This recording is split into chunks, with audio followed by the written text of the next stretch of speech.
Selamat pagi anak-anak. Sudah sarapan hari ini? Sudah Pak, tapi belum ngopi Pak. Wah ini sudah. Kalau belum ngopi ya silakan ngopi dulu ya.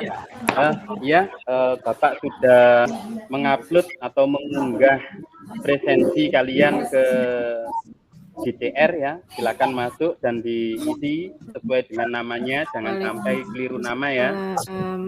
Namanya laki-laki mengisi yang perempuan gitu ya. Jadi harus sesuai. Ya, yuk Chris. Ya, silakan dimulai.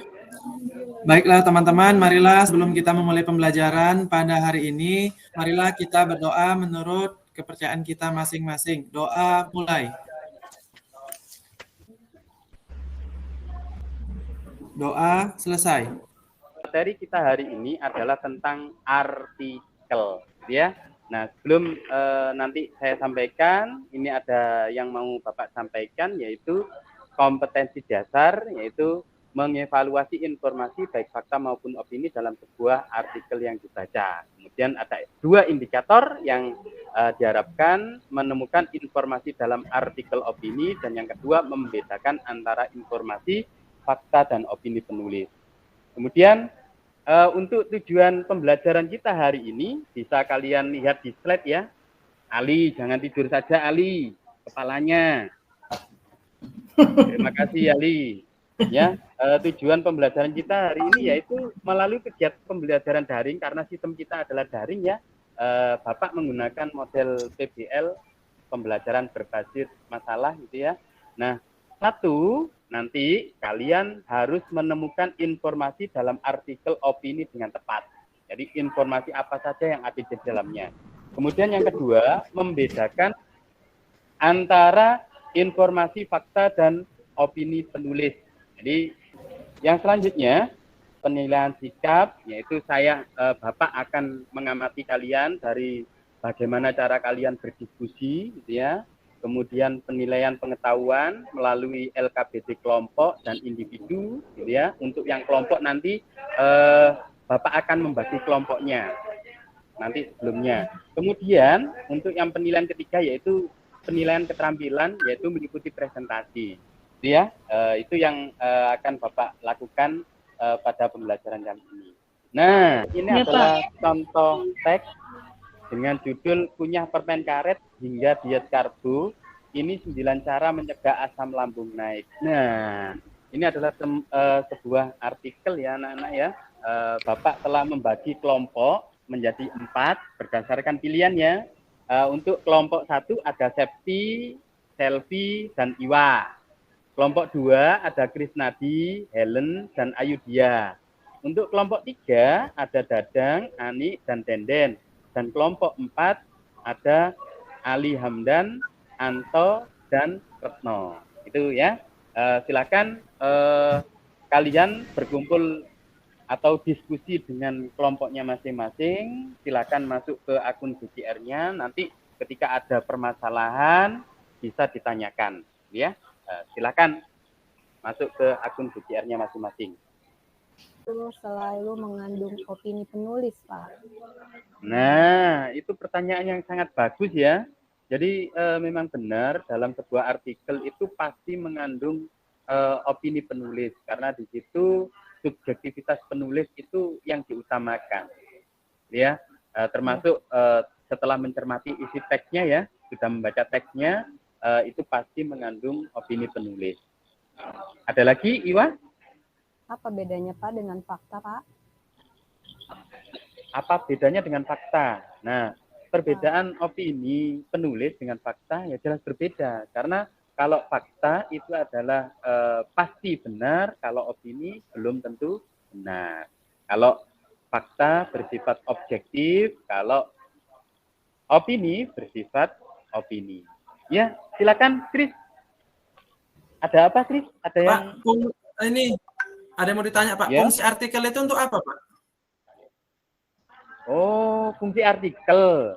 Nah, fungsi artikel itu satu, untuk memberikan pendidikan kepada masyarakat. 2, bisa digunakan untuk memberikan informasi-informasi yang sifatnya itu bisa berupa tips, gaya hidup, dan lain sebagainya yang berhubungan dengan masalah-masalah aktual di kehidupan kita sehari-hari itu, Chris. Ada lagi?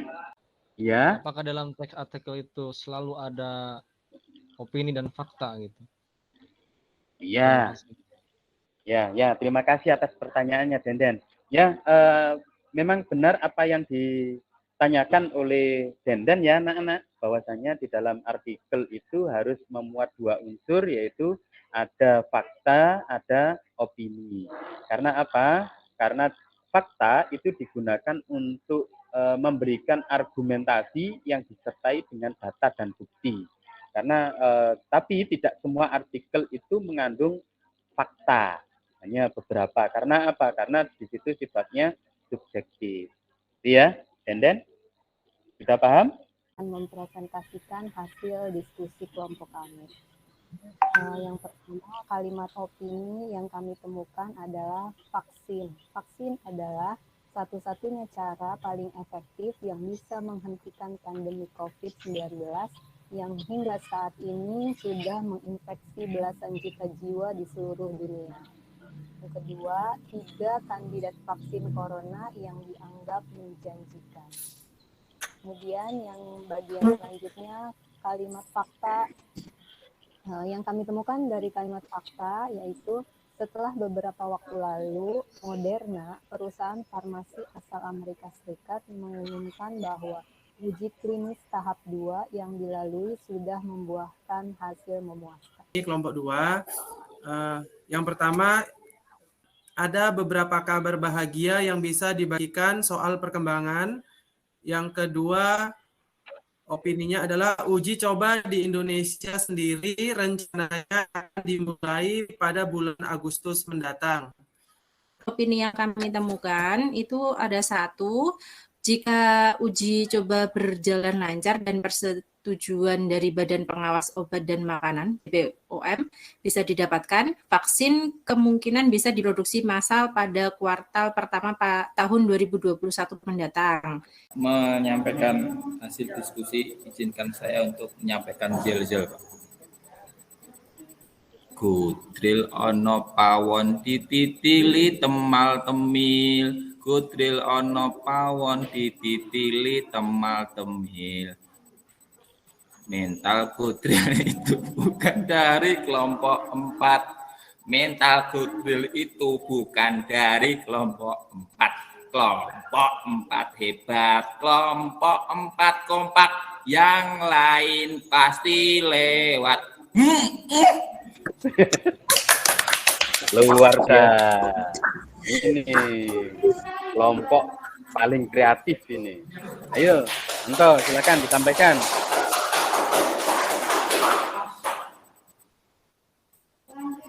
Oke Pak, baik. Dari diskusi kami yang sangat ulet ya Pak ya, sangat tadi Mas Ali itu memberikan, wah aku kudu iki ya kayak gitu. Akhirnya kami mendapatkan bahwasanya kalimat opini yang kami temukan, dengan demikian jika suatu saat kita terpapar virus corona, sistem imun kita sudah mengenainya dan siap untuk melawan virus tersebut sehingga kita jadi tidak sakit. Itu saja Pak yang dapat saya sampaikan. Baiklah anak-anak, Bapak akan menjelaskan di sini bahwasannya di situ muncul pengertian artikel ya.